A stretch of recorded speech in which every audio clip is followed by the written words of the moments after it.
Hi friends, Ryan here. How would you like to join me on a run tour of my local prairie dog town? I bet you would. You want to learn some fast facts about the chicken nugget of the animal kingdom, the prairie dog? I'm here for you. I got those facts. All right, let's get this run started. So, fast fact number one, there are 5 species of prairie dogs that live in North America. They live in the grasslands and prairie lands, which is part of where they get their name from Canada all the way down to Mexico. And the first species that we're going to talk about of the 5 species of prairie dogs is the black-tailed prairie dog. That is the most common prairie dog in North America. Yeah, it has the widest ranging habitat. It does span all the way from Canada to Mexico. And it's the type of prairie dog that we have here in Golden, Colorado. It's the type of prairie dog that lives in the prairie dog town that we're going to go to in just a minute. Just going to get a little warm up here around this beautiful lake. In Colorado, we call this a lake. It's really just a pond. So, species number 2, the white-tailed prairie dog. You find those mostly in Wyoming. Number 3 is the Utah prairie dog. That one pretty much speaks for itself, as does the Mexican prairie dog, which you'll find in northern and central Mexico. Finally, there is the Gunnison's prairie dog. That's right, not the Gunnison prairie dog, although you will find it in Gunnison, Colorado. The Gunnisons. So that one you'll find mostly in the Four Corner area of southwestern United States. So those are the 5 species of prairie dogs, and all of them live in groups, colonies, called towns. Why do they call them a town? Well, because prairie dogs are extremely social creatures. We'll probably hear them talking to each other very soon when we get over to the town. So they have an incredibly complex communication ability. Every single one of they make these chirps, chirp, chirp, chirp. If they make a high-pitched, fast-paced chirp, chirp, chirp with their bellies on the ground, then that means that there's a predator probably approaching, talking to each other in the other burrows, which are the little holes that are interconnected in the town by these tunnels. So if they make that chirp, chirp, chirp sound, it's actually indicating a very sophisticated amount of information. It is indicating that there's a predator approaching, how big the predator is, how fast the predator is going, in my case, not so fast, and maybe even what color shirt the predator is wearing. It's true, all that information is in their little chirp, chirp, chirps. Now, the other thing, the other type of communication that prairie dogs are going to often make, it's called a jump yelp. So, let's see if I can show you. They stand up on their hind legs, they put their hands above their head like this, and they jump up and go pretty loud. That can sometimes mean that the predator has left the area. So very sophisticated communication styles. We all know about dolphins, coyotes, different animals that have communication that has been studied and examined. Well, prairie dogs are much the same. It's just, well, they are considered the chicken nuggets of the animal kingdom, so there aren't really that many studies about them. All right, we are getting closer to the prairie dog town, and we're gonna go check out some of these burrows and talk about how they're constructed, how they're connected, and maybe some of the reasoning of why they are that way. So let's head on over there. Okay, let's go get a little bit closer. We're gonna stay on the trail, but we're gonna get a little bit closer to one of these burrows. Maybe a few of them. Oh, look at this, there's one right here.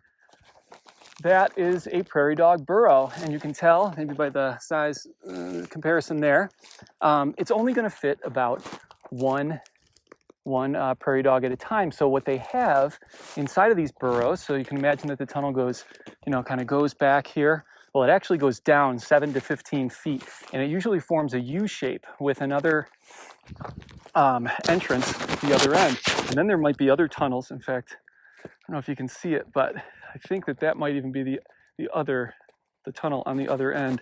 I don't really want to disturb them, so I'm not going to get too close. But yeah, it looks like there's another end to that burrow. So that could be one family. One family is typically one male, 3 or 4 females, and could be 2 or 3 what they call pups. It's their kids. So it could be 2 or 3 pups in there who will usually live with the family for about 2 years until they go and develop their own burrow. Okay, so with the burrow, like I was saying, it's only gonna fit like one prairie dog at a time. But underneath here, there's actually little pull-offs. There's little turn-offs so that 2 prairie dogs can pass each other in the tunnel. Another feature of the burrow that you can kind of see here, it's a little bit, maybe I can show you there. You can see how they built up the mounds all around the outside, and that's so during rainfall, most of the rainfall will come off, and it will reduce the amount of rainfall that's going to actually go into the burrow. I mean, won't keep it out entirely, but it will prevent it from flooding a little bit. Oh, there's a little prairie dog right there. Let's see if we can see him. You gonna chirp at me? What you thinking?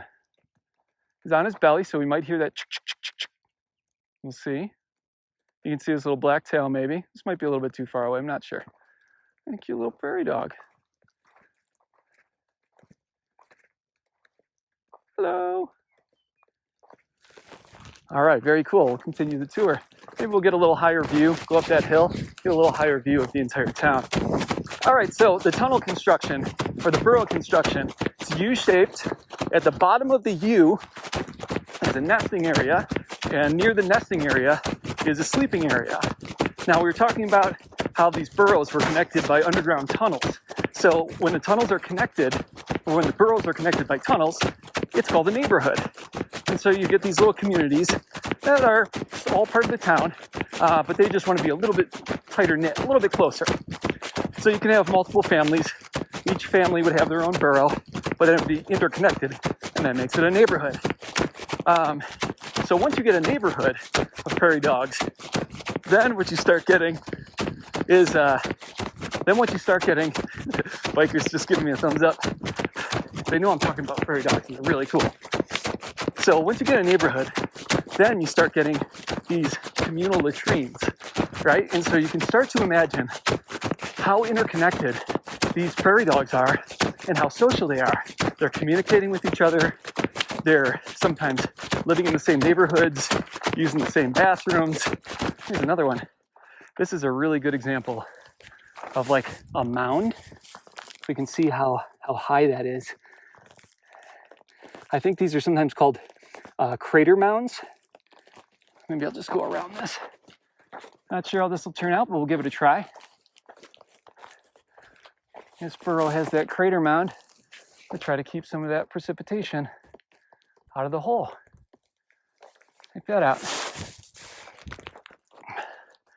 So the grasslands that they live in, they can have lots of different types of soil, but typically a little bit of a softer soil so that they can, wow, there's a whole bunch of them now, so that they can actually dig down, like you can see in this one. Wow, that is a big burrow. That is just one vertical. Whew, look at that guy. I'm taking video of dirt, but there's a lot more going on beneath the surface of that dirt now, isn't there? Okay. So we were talking about neighborhoods. We were talking about the interconnectedness. We talked about the communication. Sometimes when I'm running out here through the town on this trail, I like to imagine if you could just like peel back about 10 feet of soil and just see like all the mazes and all those U-shapes and the way that the tunnels go and connect with one another. I think that's just so cool. All right, so another really cool fact about prairie dogs, we were talking about the families, right? And so if a family's been apart for a little while and they come back to their burrow and they want to make sure that this is truly their family that they're meeting, they will go up to them and kiss them on the mouth and like kind of touch teeth, just to make sure that this is truly their family member. Just thought that was so sweet. Maybe I'll be able to drop a video if anybody's ever gotten a video of that. drop it in here. You can see them greeting each other. They also nuzzle each other and they groom each other, kind of like rabbits do. In fact, speaking of rabbits, rabbits will often use prairie dog burrows as their own homes. Some other animals that will also use prairie dog burrows are snakes, who are certainly a predator of prairie dogs. So rabbits, snakes, insects. So prairie dogs mostly survive off of grass. It's like 98% of their food intake. But when it isn't readily available, or if there's a drought, they will eat nuts and seeds, and they will eat some of the insects, like the dung beetles, that live inside of their burrows. So, some more fast facts for you about these really cool creatures that are a member of the squirrel family. How about that? So at one point, prairie dogs were, I'm going up a hill, and this is getting really tough.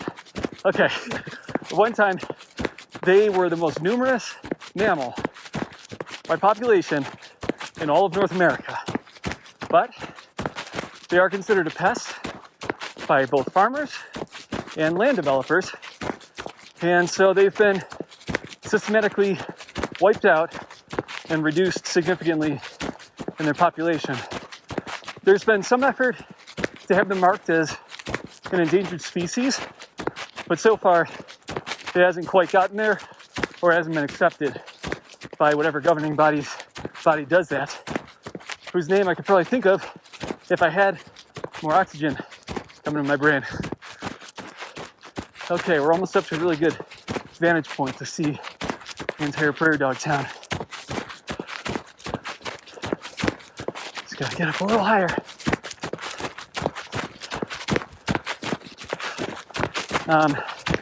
So when a lot of people think of prairie dogs, they do think of the plague, and it's true that they can be carriers of the sylvanic plague, which is based off the same bacteria as the bubonic plague, that decimated, speaking of pandemics, that decimated humans.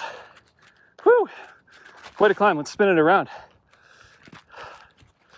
But, so this sylvanic plague has certainly decimated prairie dog populations.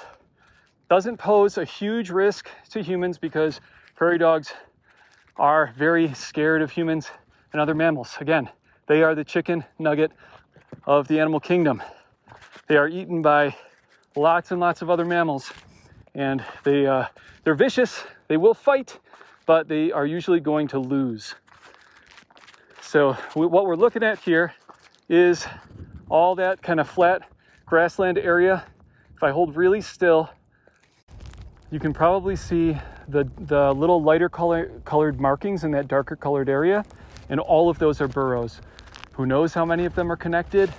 Typically a burrow won't have any more than 6 points of entry, so they do have to limit the points of entry a little bit as some protection against large predators. So I'm not worried about getting the bubonic plague. Oh my gosh, I think there's a coyote about to run across Yep, there's a coyote running right across the prairie dog town, and they are chirping like crazy.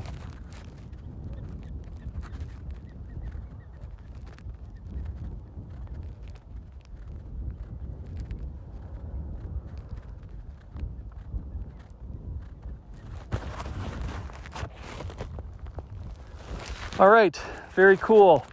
Last piece of information I want to leave you with is that prairie dogs do offer some positive contribution to the environment. So their burrows aerate the ground, and their nitrogen-rich poop is a natural fertilizer as well. And so they do help to sustain some of these grasslands. However, few of them there are left. So yeah, I learned a whole bunch about prairie dogs, and I wanted to share it with friends. So thanks so much for joining me on today's tour of your local prairie dog town. This quarantine and pandemic and only doing things from your own doorstep. Hey, it's a really scary time right now. I find some solace in learning new things and going out and exploring my very local areas, local trails, and local ecosystems, finding out more about them and trying to share them with people.